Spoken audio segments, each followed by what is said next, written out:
Bonjour, je suis Hakim La'alam et je vous propose ma chronique du samedi 25 juin 2022. Elle s'intitule L'Azam.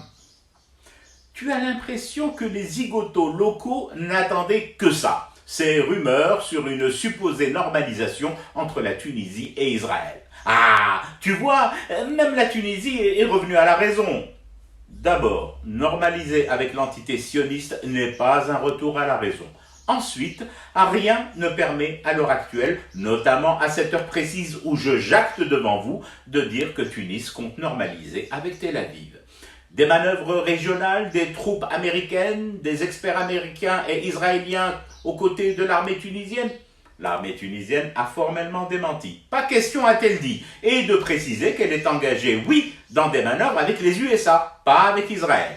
Contrairement aux Marocains, lesquels sont non seulement côte à côte avec les sionistes, mais assurent aussi en rab, en prime, tous les à côté logistiques et d'aisance dans ces manœuvres régionales. Lire le mot aisance avec un gémissement proche de la petite mort. Poussons le raisonnement plus loin. Supposons, à tort, je le répète, en l'état actuel des choses, supposons que Tunis opère un rapprochement avéré avec Tel Aviv. Et alors, dit plus crûment et dans le langage que tout le monde comprend, devons-nous baisser nez à terre et cacher notre ombre au sol parce que toute la région tremblante se sera rangée aux ordres de Sion?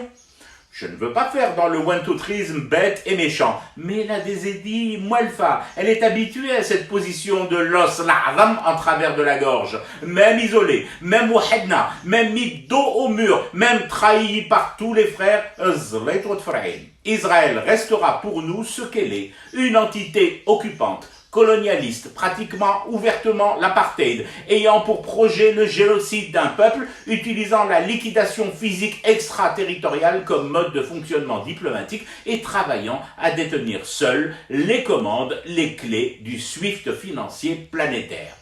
Eh ben, petite Désédie, peuple de Starbé, génétiquement Mrankin, tribu de Mzelfin il-el-Abed, nous ne normaliserons jamais avec cette engeance. Et sans un cil qui tremble, nous fumerons encore et encore du thé à ce cauchemar que nous sommes visiblement devenus pour les normalisateurs. C'était Hakim La'alam, je vous retrouve demain pour une autre chronique et une autre façon de dire son amour à l'Algérie.